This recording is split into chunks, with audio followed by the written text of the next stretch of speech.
คณะตำบลสุเทพเขตหนึ่งเป็นประจำทุกวันพุธจาก10 โมงจนถึง11 โมงเป็นประจำดำเนินในการโดยตัวธรรมภาพสมณเณรสมพงษ์จากวัดประแดงนั่งอยู่ที่วัดประแดงกระจายส่งเสียงมายังสถานีวิทยุ FM 104.5 ของวัดไฟหิน ซึ่งทางวัดไฟหินก็มีท่านพระครูปริยัติยานุศาสตร์เจ้าวัดไฟหินรองเจ้าคณะอำเภอเมืองจังหวัดเชียงใหม่โดยที่มีท่านพระครูสมุวิศวัตรวรกิจโจเป็นนายสถานีครูบาอาจารย์หลายผู้หลายท่านได้เห็นความเมตตากรุณาภาพสมณเณรสมพงษ์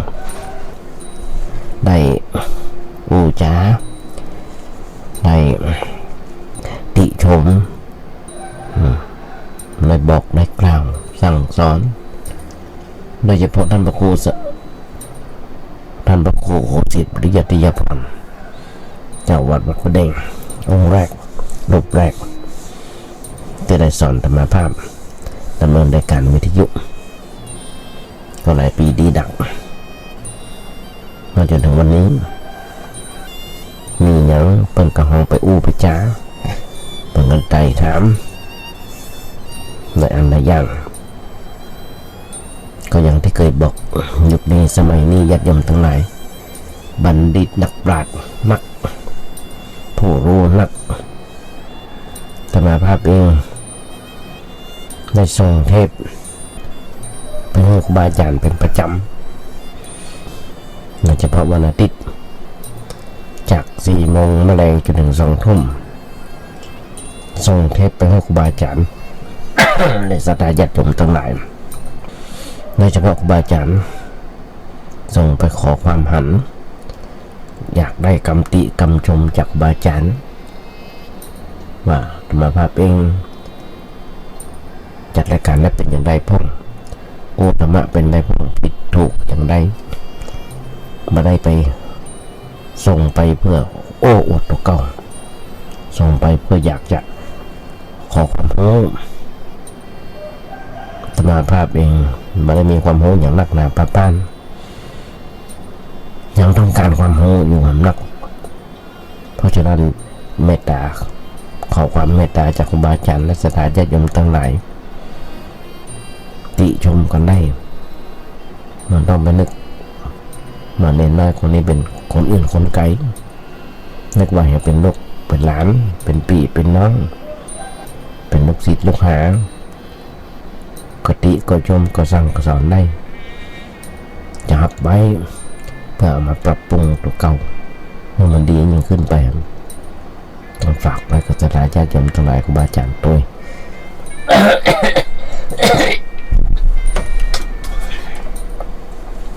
เป็นบัดเป็นไอ หลายวันที่ผ่านมาก็บ่ค่อยสบายเป็นไข้ค่ำมาเจ้ามาเป็นไข้กินยาก็นอนหายแล้วก็เป็นทั้งนั้นมองเป็นอย่างไรอายุนักละอุ้ยเนี่ยจะทำต่างไหนธรรมภาพเองและอู้เป็นประจำเป็นบทกลอนมาถ้าโลกนี้มีทำประจำที่มาทำดีจะไม่ดีมีที่ไหนมีสุขบ้างทุกบ้างช่างเป็นไรเป็นวิสัยของมนุษย์ปุถุชนก็ขยายใจความของญาติโยมฟังมาได้หลายปีดีดักก็ยังมาจบเสียงกันเตี้ยก็ต้องขยายใจความกันต่อไปทำไมถึงต้ององค์มาทะโลกนี้มีทำประจำที่มาทำดีจะไม่ดีมีที่ไหนมีสุขบ้างทุกบ้างช่างเป็นไรเป็นวิสัยของมนุษย์ปุถุชนก็จะหันได้ญาติโยมทั้งหลายว่าคนเฮาทั่วโลกประจำเพาะเจาะจงจะต้องเป็นประเทศไทยเฉพาะประเทศไทยถ้ามีธรรมะเหมือนกันทุกตัวคนก็อยู่ยังสุขบานหวั่นใจสุขบานหวั่นใจต้องมาเดือดร้อนก็เท่าที่ผ่านมาก็หันได้ด้วยเดือดร้อนกันทุกตัวหัวละแหงเอาตั้งแต่เริ่มน้ำท่วมก็เดือดร้อนน้ำฝนหน้าแล้งก็เดือดร้อนหน้าหนาวก็เดือดร้อนตอนนี้ที่วัดประแดงของเราเนี่ยหนาวมาออดฮอตละ ะฉะนั้นญาติโยมทั้งหลายจำได้บทกลอนบทหนึ่งที่ท่านพระครูสังฆบริหารธรรมนนท์ธรรมโคโนเจ้าวัดสันทรายหลวงเปิดได้อู้เป็นประจำว่าสังฆารจะสะสวยต้องมันคัดสีคนจะดีต้องมันฟังเทศอยากเป็นคนพิเศษต้องสร้างเหตุแห่งความดีเพราะฉะนั้นความดีญาติโยมทั้งหลายมันไม่ขายเหมือนกับสุขภาพของเรามันไม่ขายอยากได้ต้องทำเองปัญหาต่างๆมอบให้นั้นมีทุกตัวทุกคนบ่จำเพาะเจาะจงต้องเป็นเล็กน้อยตรงนี้หลายผู้หลายท่านนั่งฟังรายการอยู่หรือไม่มาถึงยุคนี้สมัยนี้สะดวกสบายไม่จำเป็นต้องลากวิทยุมาเปิดฟังในโทรศัพท์ได้ จะฟังที่ไหนมาได้ฟังได้แม้กระทั่งใน YouTube ก็ฟังได้เนี่ยพิมพ์ก็ไปว่าเนนน้อยสั่งเหลืองหรือไม่ก็วัดไฟหินเปิดฟังได้เพราะฉะนั้นญาติโยมทั้งหลายการแก้ไขปัญหาต่างๆคนเอากับตุกบกเป็นตุกบกตุกเป็นตุกกับตุกตอนที่ผ่านมาหลายวันที่ผ่านมาพาเองได้ไปงานศพงานขาวดำหลายศพด้วยกันนุ่มก็ตายเท่าก็ตายเป็นโรคก็ตายบ่เป็นโรคก็ตายก็แก้ปัญหากันไปญาติโยมเกี่ยวกับปัญหาต่างๆการแก้ปัญหาต่างๆโดยเฉพาะเกี่ยวกับเรื่องความทุกข์นั้นเกิดจากความยึดถือในเรื่องอย่างต่างๆด้วยความหลงไหลด้วยความงมงายความมัวเมาในสิ่งนั้นสิ่งนี้จนเป็นเหตุให้เกิดความทุกข์ขึ้นเราก็แก้จุดนั้นแหละแก้ที่จุดความยึดถือเราแก้ง่ายขึ้นเราแก้ง่ายขึ้นเรารู้จักเรื่องของมันกับหูว่ามันขันตัดไหนเราก็เก่าตัดนั้นถ้าเราเก่าตัดถูกตีมันก็ถูกมันก็หายคันมันก็หายคันทันทีอันนี้อย่างหนึ่งมาภาพอยากจะอยากโยมทั้งหลายเข้าใจถูกต้องเข้าใจถูกเรื่องแม้กระทั่งเรื่องชาติปิทุกขาส่วนชราปิทุกขาความแก่ก็เป็นทุกข์อย่างไรอันนี้ไม่ยากอันเรื่องความแก่เป็นทุกข์ญาติโยมที่ฟังจะมาแบบมาเมื่อแล้วฟังต่อไปครับส่วนมากจะเป็นคนเข้าคนแก่ที่ฟังเมื่อเป็นคนแก่ก็คงว่าความแก่เป็นทุกข์อย่างใดนั่งอยู่จะลุกขึ้นมันเป็นอย่างไรนอนแล้วจะลุกขึ้นเป็นอย่างไรจะย่างจะเตี้ยวไปไหนเป็นอย่างไรว่าจะเป็นเขาจะเคลื่อนไหวเป็น ว่าจะเป็นอิริยาบถใดๆมันเป็นอย่างไรหลายคนมาน้อยตีมาดำบนสุนทานที่กุฏิบางเตี้ยก็ได้นั่งบนเก้าอี้บางเตี้ยก็ได้นั่งบนเก้าอี้นั่งพื้นลุกขึ้นยืนเดินนอนนั่งต่างๆเดือดร้อนละ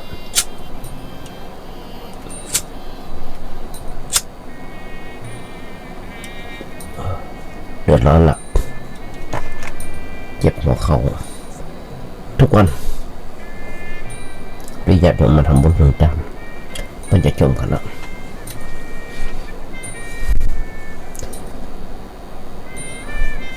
จะเคลื่อนไหวจะกินอาหาร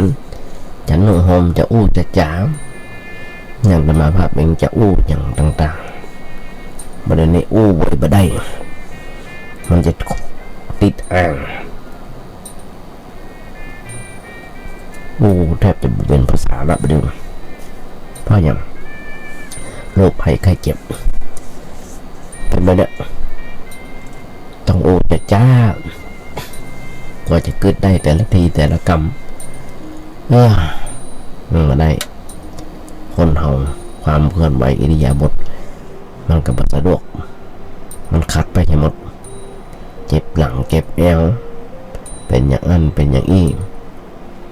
ซึ่งเป็นเรื่องของความชราชำรุดทรุดโทรมในร่างกายมันเป็นทุกข์มันเป็นทุกข์เรื่องอย่างเนี้ยห้ามอย่าง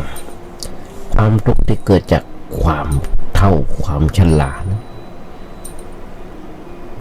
มันหมายถึงว่าเฮาบ่พอใจเฮาบ่พอใจในการที่ร่างกายเฮาเปลี่ยนแปลงไปเฮาบ่อยากให้ผมงอกบ่อยากจะเฮาอยากจะให้มันดำอยู่ตลอดเวลาธรรมภาพเริ่มละมีน้อยๆแล้วหลานบอกเด่นมันบอกบุกหัวขาวแล้วผมงอกผมขาวแล้วบางคนสร้างจุดกองหายามาย้อมผมย้อมมาอย่างย้อมมาหลอกตัวเก่าหลอกตัวเก่ามันพอส่องกระจก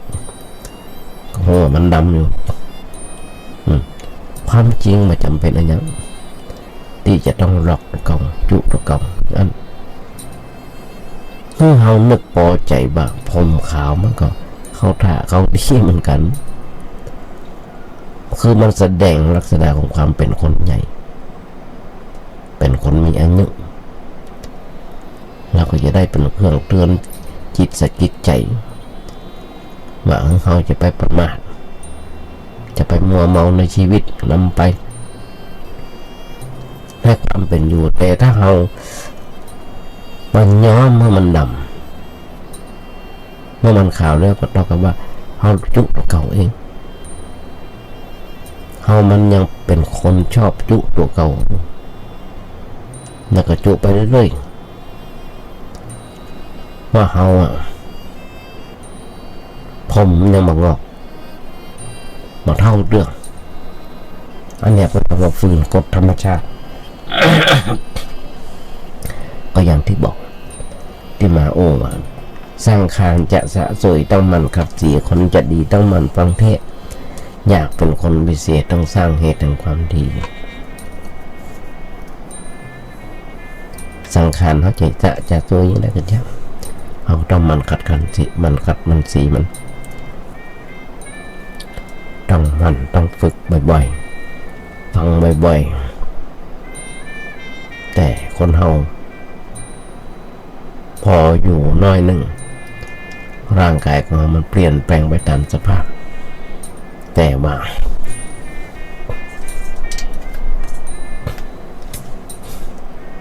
เฮาไม่อยากให้มันเปลี่ยนคนทุกคนมาชอบเก๋ทั้งนั้นมาชอบผมงอกมาชอบฟันเขี้ยวเขาลูกเขาหลวง หล่อนจะมาในไปหลายซี่แล้วผมชอบหัวตามันมืดมันชอบหูตึงมันเน้นต้องใส่แว่นอ่านหนังสือหนังหามาชอบผิวหนังมันเหี่ยวมาชอบคนเป็นคนหลังค่อมหลังโกงมาชอบความชำรุดทรุดโทรมทุกส่วนของร่างกายให้ว่าอันเถอะเขาอยากมาให้มันคงเดิมความทุกข์ก็เกิดขึ้นตอนเนี้ยทุกข์เกิดขึ้นเพราะอย่างเพราะเขามายอมรับความแก่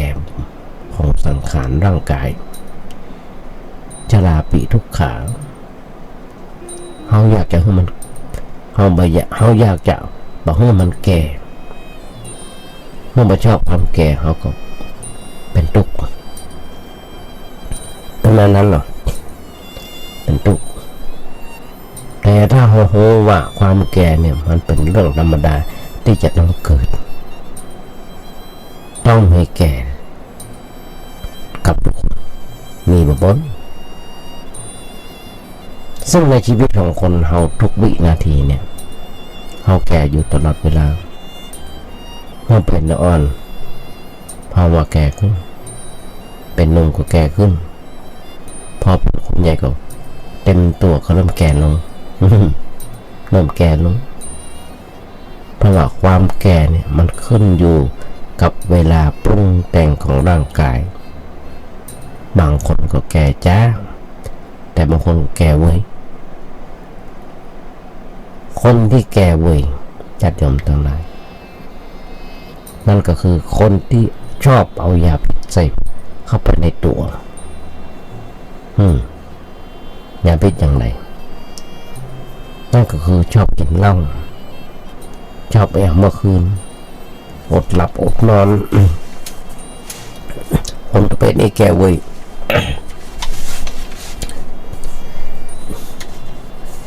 ร่างกายชำรุดทรุดโทรมเว้ย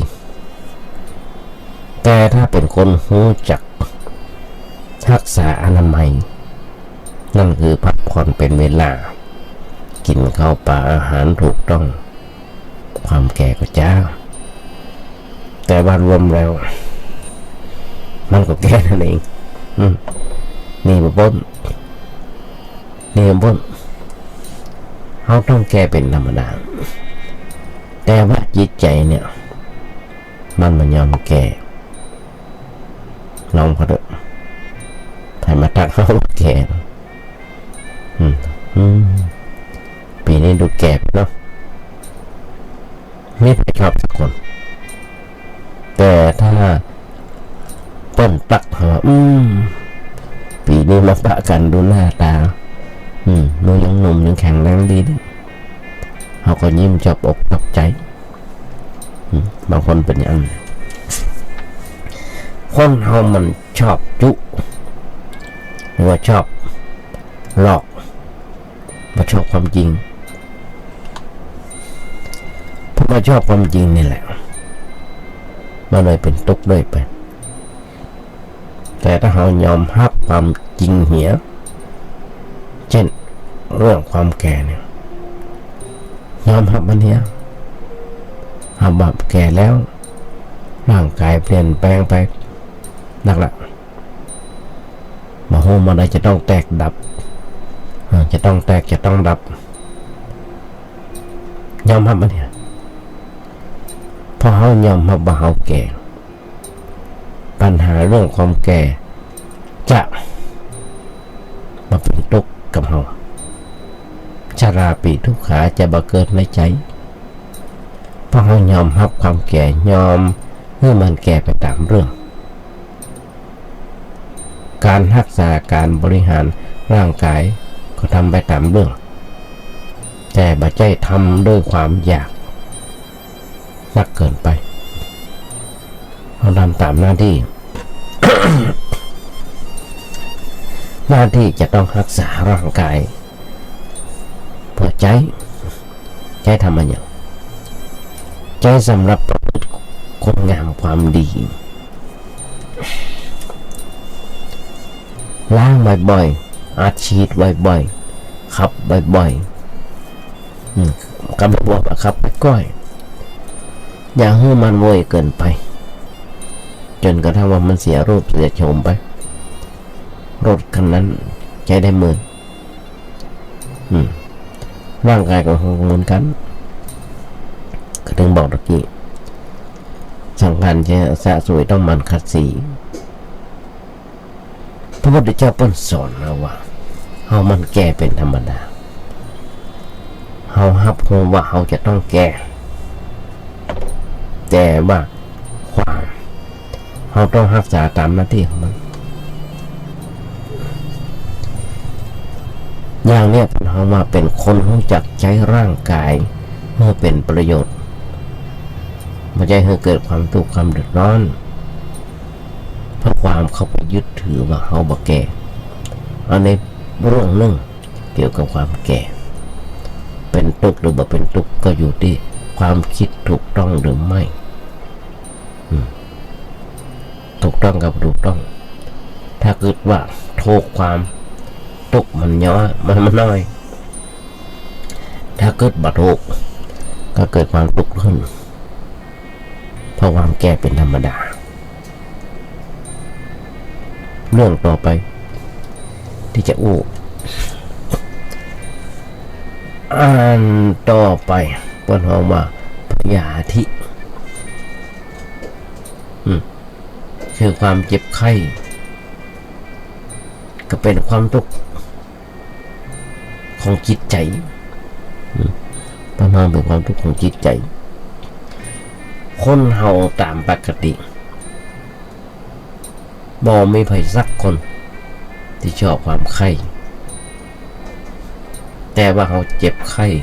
ก็ต้องเกิดขึ้นแต่ความเจ็บไข้ก็ต้องเกิดขึ้นอันการเกิดขึ้นของโรคภัยไข้เจ็บนั้นโรคบางอย่างมันเกิดเพราะความประมาทแต่โรคบางอย่างนั้น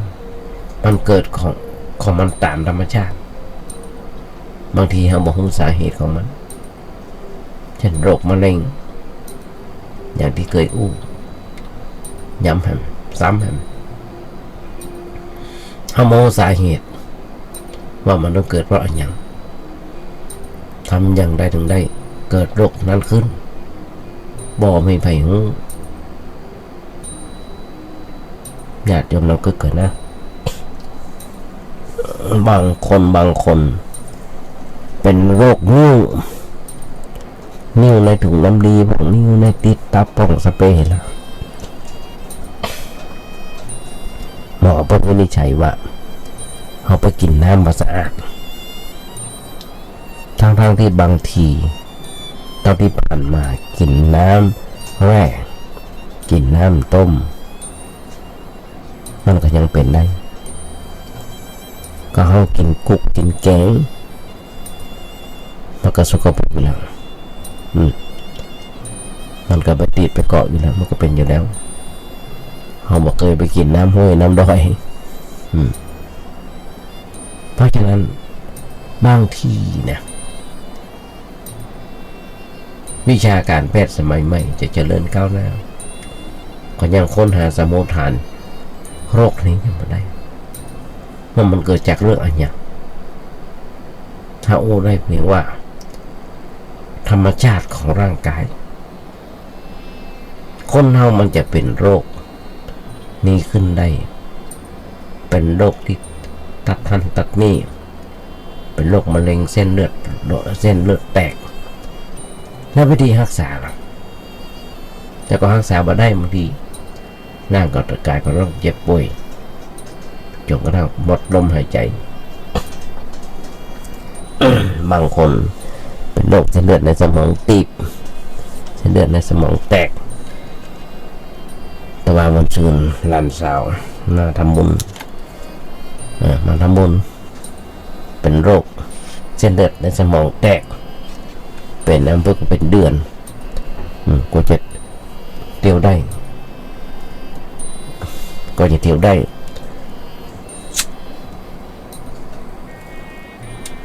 ยังทำมาก็เหมือนกันเป็นเส้นเลือดในสมองตีบมันต้องไปอู้ไขอื่นไกลเป็น2 ครั้ง 3 ครั้งละก็จะเที่ยวได้ก็จะยกได้กำได้เดือดร้อนไปมันเป็นไปบ่ฮู้มาลองเป็นบ่ฮู้แต่ว่าถ้าปกติโรคอันใดที่เกิดจากความประมาทเพราะบ่รักษาตัวอันเนี้ยเราต้องป้องกันได้การป้องกันก็คือว่าเฮียนให้มันรู้ว่าเชื้อหรือว่าพาหะของโรคคืออะไรอย่างสมุทฐานของโรคอยู่ที่ไหนมันจะเกิดขึ้นได้โดยวิธีใดแล้วมันเกิดขึ้นมาแล้วเราจะรักษาอย่างไร ญาติโยมทั้งหลายเรื่องนี้ต้องไปถามหมอบ่เคยแนะนำเฮาคนเฮาบางทีก็ประมาทแท้ๆญาติโยมทั้งหลายเป็นในอย่างนิดในอย่างน้อยร่างกายผิดปกติมันไปหาหมอมันไปหาหมอที่โรงพยาบาลแต่ไปหาหมอทำร้านขายยาหมอตีเที่ยวว่าเป็นหวัดเป็นไอกินยาอย่างดีหมอตีก็จัดยังยาไปเคี้ยวไปกินตามเรื่องกินจนกระทั่งว่าเป็นนักถึงไปหาหมออันนี้มันบ่ถูกเรื่องต้นหอมว่าอยู่ในวิสัยของความประมาทเมื่อรู้สึกว่าร่างกายผิดปกติควรต้องไปหาหมอทันทีเมื่อหมอมาตรวจเหี่ยวเว้ยตรวจเหี่ยวเว้ยการฟังไปหาหมอนั้นตรงทีนั้นมันประหยัดเวลาประหยัดเงินแล้วก็ไม่ต้องไปเสียเวลาทำหากินแต่ก็นั่นแหละญาติโยมต่างหลายแต่มาเคยทุกครั้งหลายครั้งไปหาหมอ10เดือนกับ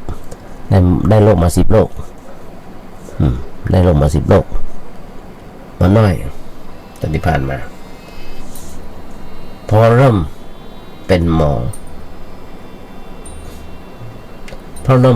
ตรวจหัวสมุทฐาน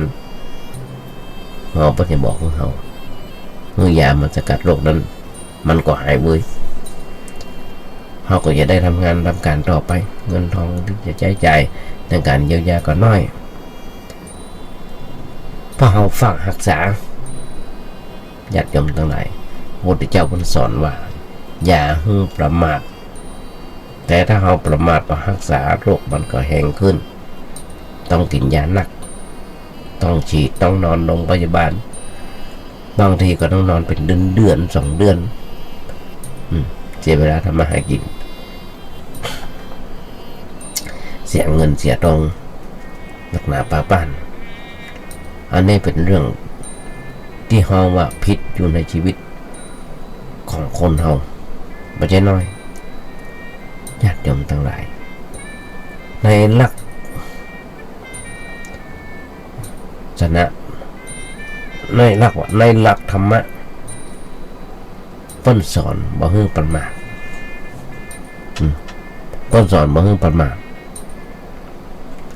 ถ้ารู้สึกว่าร่างกายผิดปกติต้องไปหาหมอ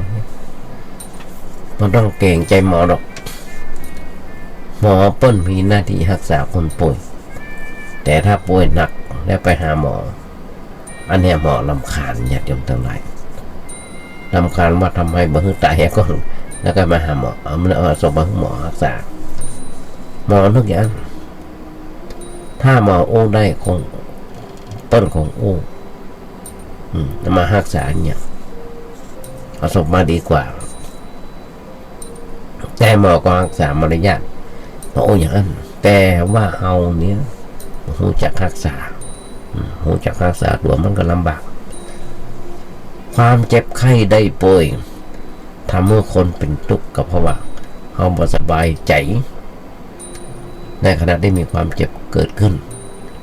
นอนเป็นทุกข์นั่งเป็นทุกข์กินก็เป็นทุกข์อยู่ตลอดเวลาเพราะอย่างเพราะเรื่องโรคภัยไข้เจ็บอันเนี้ยคือทุกประการหนึ่งที่อาจจะเกิดขึ้นกับใครก็ได้ทีนี้การแก้ไขปัญหาในเรื่องความทุกข์อันเกิดจากโรคภัยไข้เจ็บถ้ามีความเจ็บป่วยเกิดขึ้นเขาก็ต้องพิจารณาโดยปัญญาอยากยก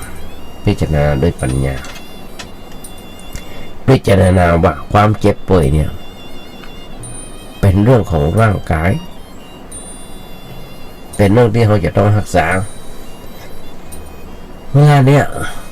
เราบ่กินยาเราบ่กินยาอยู่แล้วแต่ว่ายาเนี่ยมันไม่ใช่ยาเปรียบจ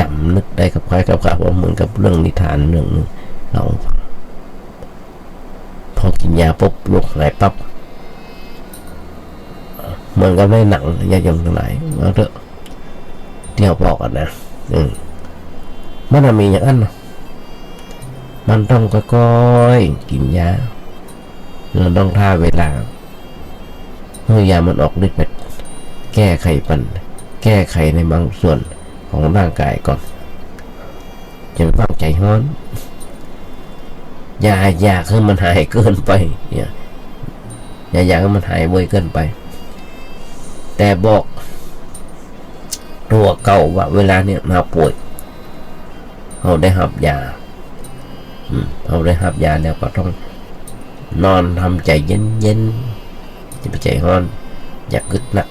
อย่าวุ่นวายเพื่อพิจารณาร่างกายนี้ว่าเป็นสิ่งพลอยหรือว่าเปราะบางหักง่ายแตกง่ายอาจจะเจ็บไข้ได้ป่วยลงไปเมื่อใดก็ได้ถ้าว่าร่างกายป่วยใจเราเป็นทุกข์เพราะร่างกายก็ของเราป่วยถึงกายถึงใจญาติโยมบางทีบางทีทุกครั้งไป ยาพุ่งเงากินแล้วเงาพักผ่อนกินเพื่อเงาพักผ่อนเพิ่นบอกเรากินก่อนอาหารกินก่อนนอนสปะเพิ่นบอกเงาบางทีเราไปอย่างนั้นกินแล้วก็ทำงานกินแล้วได้พักผ่อนมันก็ไม่ค่อยมีความหมายเท่าไหร่แต่ถ้าเราถือว่าร่างกายป่วยใจเรายังบ่ป่วยด้วยไหมบ่ป่วยด้วยร่างกายแต่ว่าเราจะต้องใจสำหรับคิดค้นเพื่อเกิดปัญญาเพื่อรู้จักประสบการณ์ของชีวิตเพื่อถือว่าความเจ็บไข้ได้ป่วยนั้นเป็นบทเรียนเป็นบททดสอบไล่สอบไล่กำลังใจของเราว่าเราเป็นผู้ศึกษาธรรมะได้อ่านหนังสือธรรมะบ่อยพ้องได้ฟังธรรมะบ่อยพ้องเวลาปกติก็จะได้รู้ว่าใจมันเป็นอย่างไรกำลังใจจะรู้ได้ก็ตกอยู่ในอันตรายถ้าบ่มีอันตรายเกิดขึ้นเราก็บ่รู้จักบ่รู้กำลังใจของเราเมื่อใดเราเจ็บไข้ได้ป่วยเราก็จะได้ทดสอบกำลังใจว่าเรามีความพอใจในการที่เราป่วยการรักษาเป็นเรื่องหน้าที่ของหมอในเรื่องร่างกายแต่ว่าร่วงใจเป็นหน้าที่ของเราเราจะทำใจให้เย็นๆทำใจให้ดีจะเกิดความวิตกทุกข์ร้อนในเรื่องไข้เจ็บปวดใจที่จะนอนพักผ่อนอยู่บนเตียงคนไข้อย่าไปคิดถึงเรื่องที่มันยังมาไม่ถึงอย่าไปคิดถึงเรื่องที่ยังมาไม่ถึงอย่าไปคิดถึงเรื่องที่มันผ่านพ้นไปแล้วแต่ว่าเราคิดถึงเรื่องเฉพาะหน้าที่เรากำลังเป็นอยู่ในขณะนี้ว่าเราควรจะคิดอย่างไรใจจะสบายจะบ่วุ่นวายจะบ่เดือดร้อนคนจะทำตัวเป็นคนกินยาง่ายเลี้ยงง่ายบ่ต้องให้คนอื่นพลอยเป็นทุกข์กับเขาก็จะได้รับความทุกข์เพียงคนเดียวแต่ก็ทำใจให้สบายจะไม่ให้เพื่อนได้เดือดร้อน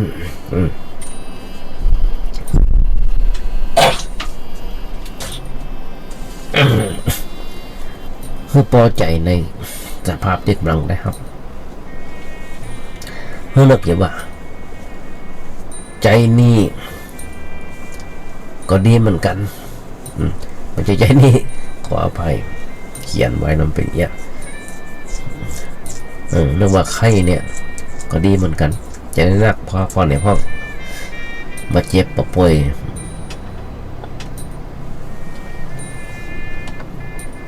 บ บ่เจ็บบ่ป่วย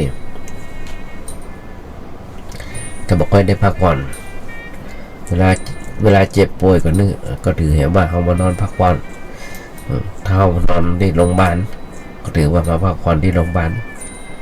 แล้วขณะที่พักผ่อนที่โรงพยาบาลก็พอเปิดใกล้เคียง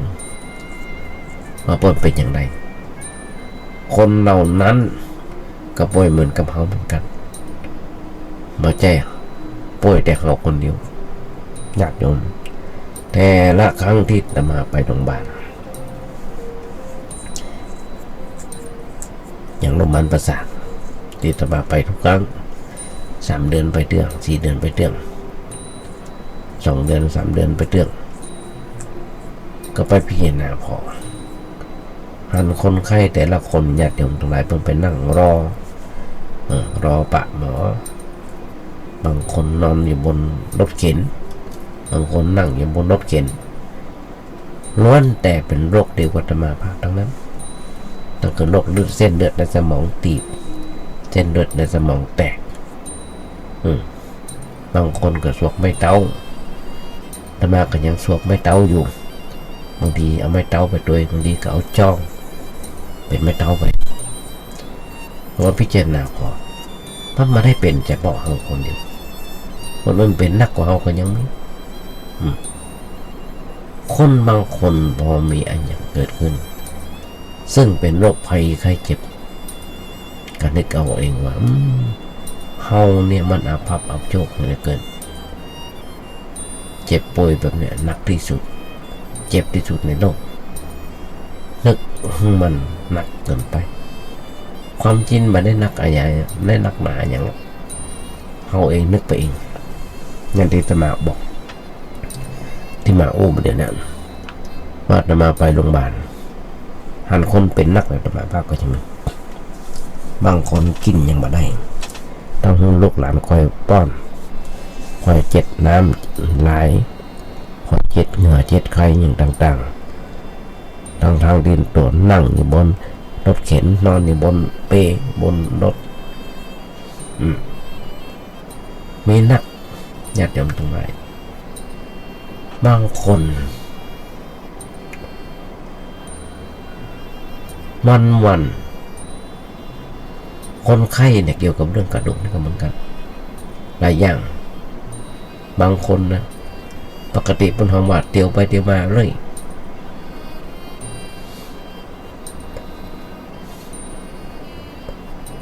หลายอย่าง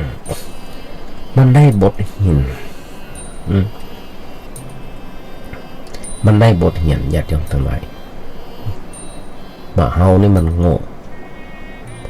มานอนเป็นตุกอยู่คนเดียวบางทีนะคนอื่นมันหนักกว่าเฮาปัญญามาตุกเพราะฉะนั้นญาติโยมทั้งหลายแถมอย่างหนึ่งเปิ้นบอกว่าการพลาดพลาดจากสิ่งที่ฮักเป็นตุกอันเนี้ยไม่หนักการพลาดพลาดจากสิ่งที่ฮักเป็นตุกนี่หนักคนแต่ก่อนมันมีแต่ต่อมามันมีอย่างขึ้นมาพอมีอย่างขึ้นมานั่นใจมันเป็นอย่างไรความยึดถือในเรื่องได้สิ่งนั้นเกิดขึ้นยึดถือว่าสิ่งนี้ของข้าสิ่งนี้ของกูเอาเฮาขึ้นมาของเฮาขึ้นมาทีเดียวความยึดถือในใจนั่นแหละนี่มันเป็นรากฐานที่จะทำให้เกิดทุกข์ความพลาดพลาดเช่นมาเฮาอยู่ในครอบครัวสามีภรรยาอยู่ด้วยกันมาอยู่มาตั้งแต่อ่อนแต่ออกตั้งแต่หนุ่มแต่สาวจนถึงเท่าแก่เท่าชะแลแก่ชราก็ตายไปคนนึงบางทีภรรยาตายก่อนพ่องสามีตายก่อนพ่องภัยคนใดคนหนึ่งตายไปคนที่อยู่ตรงนั้นก็เป็นทุกข์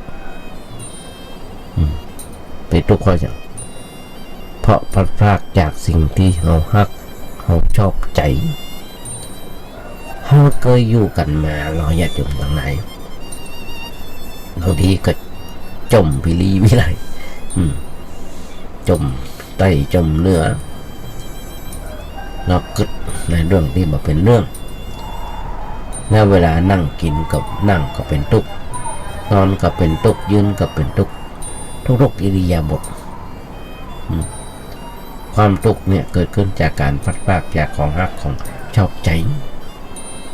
ญาติโยมทั้งหลายพ่อแม่ที่มีลูกน้อยที่น่าหักน่าอินดูเลี้ยงพ่อมาเกิดมาใหม่ๆก็ยังมาได้เลี้ยงตายไปก็บอกว่าจะเป็นทุกข์แล้วได้แต่ถ้าเลี้ยงมาพอหนังได้นอนได้ยิ้มให้หัวอู้จากำสองกำพอแม่หันห้องแบบมามืออย่างต่างๆขึ้นมาแล้วกำลังอู้กำลังจ่ากำลังน่าฮักน่าอินดูพอละอ่อนของนั้นปล่อยไปแม่ก็เป็นอันกินอันนอนมันเป็นตัวของตัวเก่าให้ร้องห่มร้องให้ฟุ้มไฟลูกจากไปอย่างนี้เป็นทุกข์หนักญาติโยมทั้งหลายหลายครั้งที่จะมาโอ้มีแม่คนหนึ่งหลายปีที่ผ่านมามีลูก2 คนไปโรงเรียนไปหับเอาเองกลัวลูกจะเป็นอันตรายมาโอ้มาฟังพอไปหับลูกเดียวไปทางหน้าแม่รถยนต์คันหนึ่งมันเป็นรถชนิดที่พระท้องบอกเป็นรถที่อยู่ขับมาเฉียวเอาลูก2 คนตายไปต่อหน้าต่อตาแม่บาดตายเฉียวเอาลูก2 คนตายบอกว่ามันติดตาอยู่ตลอดเวลาบ่าเป็นทุกข์ตลอดเวลาโอ้อย่างหูฟังบอกมันเสียใจถามว่าเสียใจนั้นเรื่องอะไรเสียใจว่ามันตายไปต่อหน้าต่อตาเขาอยู่กับเปิ้นแต่ยังป้องกันมันได้จะจึงมาเกิดแล้วไปจะมาป้องกันได้นะญาติโยมเป็นแบบนี้นักพระพุทธเจ้าเปิ้นสอนเปิ้นบอกว่าสัตว์โลกเนี่ยมันมีผู้ป้องกันมันมีผู้ต้านทานภัยจะมาป้องกันภัยบ่ฮือแก่ก็บ่ได้ป้องกันบ่ฮือเจ็บก็บ่ได้ป้องกันบ่ฮือตายก็บ่ได้แต่บักกึดในความจริงข้อนี้นึกภาพว่าลูกตายไปต่อหน้าเสียใจมาอยู่เฉพาะหน้าอยู่ต่อหน้าแต่ยังช่วยเหลือบ่ได้แน่ความจริงนั้นใครจะช่วยใครได้คนที่ตายเพราะตายเฉพาะหน้านั้นตายเฉพาะหน้าทั้งนั้นนะคนเจ็บลูกหลานมันนั่งอยู่พออยู่เพราะว่าพอใจจะได้หันใจความจริงก็ได้หันอะไรอย่างคนที่นั่งอยู่นั้นหันอะไรอย่างพ่อเปล่าเลยนั่งพอเฉยๆนั้นคนตายปกติบ่ทุรนบ่ทุรายนอนนับตาหายใจเบาๆไปก็ดับบุบไปจะหันใจได้อย่างไรไม่ได้หันใจแต่ว่าหันร่างกายของผู้ตายตอนแต่เฮาอู้กันอย่างนั้นบ่เฮาได้หันใจกันความจริงบ่หันแล้วคนตายก็อยู่บ่ได้คนตายอยู่บ่ได้คนตายก็อู้บ่ได้อู้บ่ออกเฮาอู้บ้านโอ้ก็บ่ได้ยินเฮาโอ้ก็บ่ได้ยินเพราะอย่างเวลาใกล้ตายนะหูตาได้เพราะยังบ่หันฟังยังบ่ฮู้แต่ลูกหลานก็ยังอุตส่าห์เข้าไปเป่าข้างหูพยายามบอกอยากแกแนะนำบอกญาติโยมว่าจะไปยุ่งอย่างนั้นคนจะตายเนี่ยอย่าไปยุ่ง นั่งพอเฉยๆมันต้องไปรบกวนบีบพันบีบนี่บางทีญาติโยมทั้งหลายทางที่ดีนะทางที่ดีที่สุดเวลาเอาไปเฝ้าคนไข้หนักอย่าไปหมอ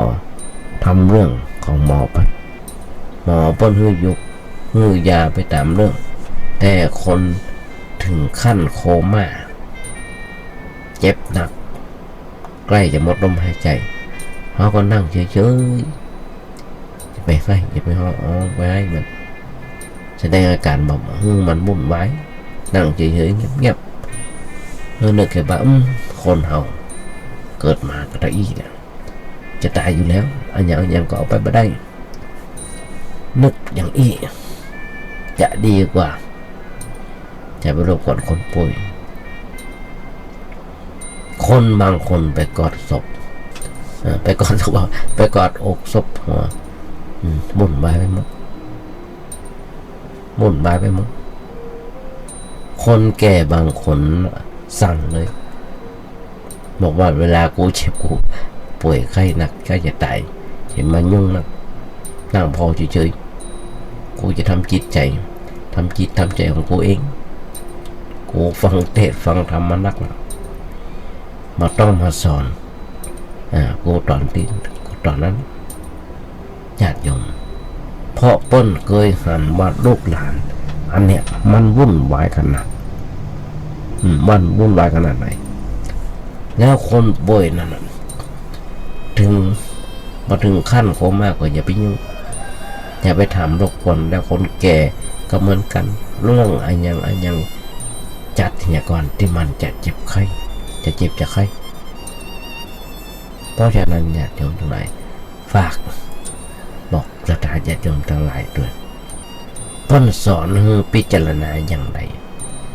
คือให้พิจารณาว่าเขาต้องพลาดพลาดจากของรักของชอบใจเป็นธรรมดาเขามีอะไรอย่างอยู่กับใจไปเถอะแต่บอกตัวเก่าว่าใจใจบ่เท่าใดมันก็จากเราไปพอเท่าใดแล้วเขาก็จะต้องจากมันไปบ่มีอะไรอย่างจะอยู่กับเราตลอดไปบอกว่าอย่างนั้นเตรียมเนื้อเตรียมตัวบอกตัวเก่าไว้ล่วงหน้าพอไม่เหตุการณ์พลาดพลาดเกิดขึ้นเขาก็ต้องกูว่าไว้เมื่อนะว่ามันจะเป็นอย่างนั้นมันเป็นอย่างนี้เราบ่ต้องไปทุกข์หนักเกินไปเวลาคนเราเกิดมาได้เอาอย่างมาเวลาไปก็มาได้เอาอย่างไปหลายสิ่งหลายอย่างที่เราไปได้ใจได้กินอยู่ในชีวิตประจำวันเนี่ยถือว่าเป็นของยืมมาทั้งนั้นยืมมาชั่วคราวยืมมาแล้วส่งคืนลงไปพอเขาจะไปส่งคืนเพิ่นทรัพย์สมบัติก็ส่งคืนธรรมชาติร่างกายก็ส่งคืนธรรมชาติพอไม่อย่างที่เพิ่นเขามาเป็นเนื้อแท้เขานึกอย่างนี้ใจก็ไปยึดนักเกินไปมีทรัพย์สมบัติก็ใช้ไปตามหน้าที่บำรุงศาสนาบำรุงศาสนากุศลอันยังพอจะช่วยได้ก็ช่วยกันตามเรื่องเมื่อสมบัติเป็นประโยชน์แก่ตัวแก่ท่านตามสมควรแก่ฐานะพอถึงบทที่จะจากไปเขาก็อย่าไปอะไรอาวรณ์ว่าจะได้สิ่งนั้นจะได้สิ่งนี้มาเข้าเรื่องมาเข้าเราเป็นทุกข์เห็นมาได้ความพลาดพลาดจากของชอบใจเป็นทุกข์เพราะว่าเฮาบ่ได้พิจารณาถ้าเฮาได้พิจารณาแก้ไขไว้ความทุกข์ในเรื่องนั้นก็จะมาเกิดขึ้น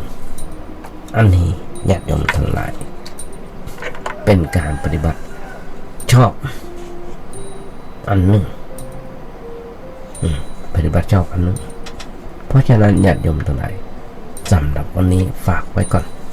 เพียงแค่นี้เพียงแค่นี้หวังใจเป็นอย่างยิ่ง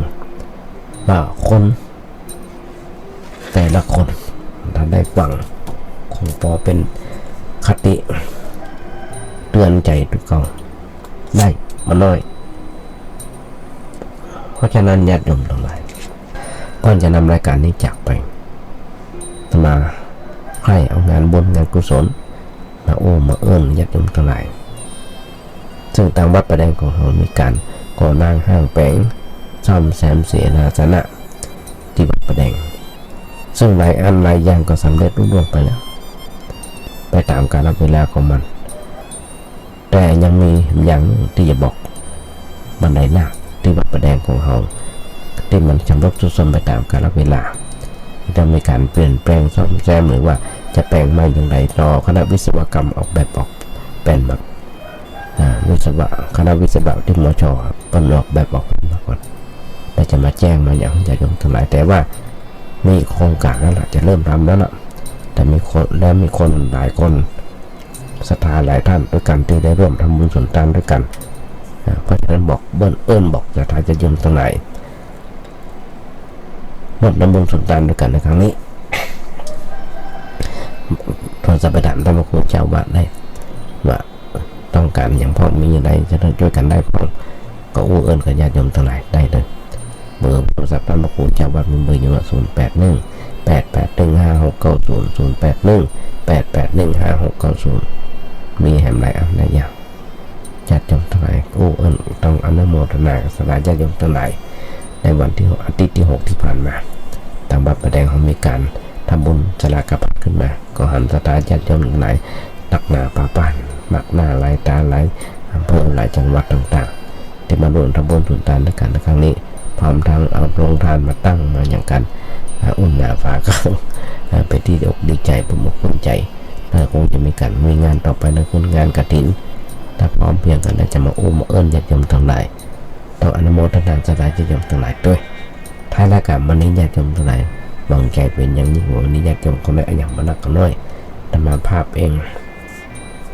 ก็ญาติโยมทั้งหลายแต่อะไรอย่างในท้ายรายการวันนี้ญาติโยมทั้งหลายคนเราทุกเมื่อเช้าวันต้องการทุกคนต้องการ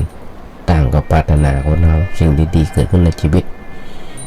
ไม่ว่าจะเป็นได้โชคได้ลาภเกียรติยศชื่อเสียงประสบความสำเร็จการงานก้าวหน้าเป็นต้น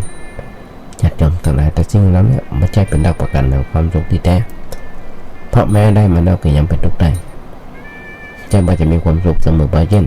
บางคนได้น้อยกว่าคนอื่นก็ไม่พอใจแล้วเมื่อใดล่ะจะร่ำจะรวยเพียงใดไม่ใช่บาแก่บาเจ็บบาตายหรือว่าบาสูญเสียคนรักถ้าความสุขที่แท้นะมันขึ้นอยู่กับมันขึ้นอยู่กับการวางใจอย่างถูกต้องถ้าวางใจเป็นว่าจะได้หนักกว่าเขาก็ยังมีความสุขเพราะอย่างเพราะพอใจในสิ่งที่มียินดีในสิ่งที่ได้แม้จะประสบความบั่นหมนปนแปรในชีวิตอย่างไรก็วันไหวใจเป็นปกติเพราะของดีมันเป็นธรรมดาของชีวิตใจที่พอเป็นหน้าหันตรงคือหลักประกันแห่งความสุขที่แท้ทำไมเพราะว่าเราสามารถป้องกันให้มันสิ่งดีๆเกิดขึ้นกับชีวิตของเราได้ตลอดเวลารวมทั้งเราสามารถควบคุมในสิ่งแวดล้อมเป็นไปตามใจของเราได้เพราะฉะนั้นสิ่งร้ายๆสามารถเกิดขึ้นกับเราได้เสมอแต่หากเขาสามารถวางใจได้อย่างถูกต้องเพราะว่าอย่างจะเกิดขึ้นแต่ว่าทำเราผิดทุกข์ได้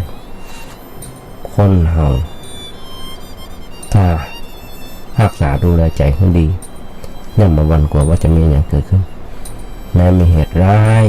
เราก็บอกว่ามันกระเตือนถึงใจถ้ายังสามารถหาประโยชน์จากมันหุ้นร้ายกลายเป็นดีเพราะฉะนั้นฝากไว้กับสายจะยมทั้งหลายด้วยก็วางใจเป็นอย่างยิ่งวันนี้มันให้ยาดูแล้วมันหนักเขาน้อยละ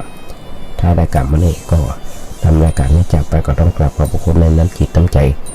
ของนายสถานีคือท่านพระครูสมุวิศวบุรกิจโจนายสถานีที่เมตตากรุณาภาพได้มีโอกาสฝึกโอกาสหัดต้องอนุโมทนากับครูบาอาจารย์ที่นั่งฟังนอนฟังได้อยู่ก็ต้องกลับขอบพระคุณในน้ำจิตน้ำใจของศรัทธาญาติโยมทั้งหลาย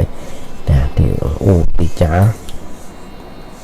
ติชมกับเป็นน้อยตัวนี้ฟังใจเป็นอย่างยิ่งญาติโยมคนได้อย่างมันนักน้อยท้ายรายการวันนี้อาจจะเป็นวันเกิดครบรอบวันเกิดของคนใดคนหนึ่งก็วางใจ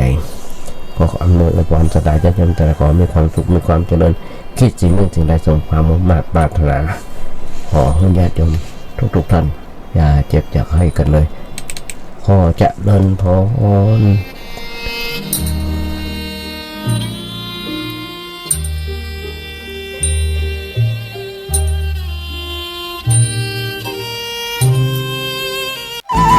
ที่จบไปแล้วนั้นเป็นรายการเสียงธรรมจากสามเณรดำเนินรายการโดยสามเณรสมพงษ์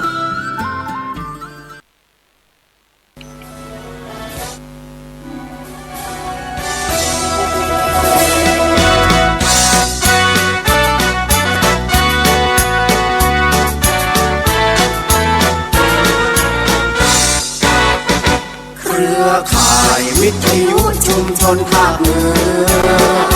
เกิดขึ้นเพื่อประชาชนชุมชนทั่วไปโยงพิจิตรพิษณุโลกพะเยาเชียงใหม่สุโขทัยเชียงรายแพร่แม่ฮ่องสอน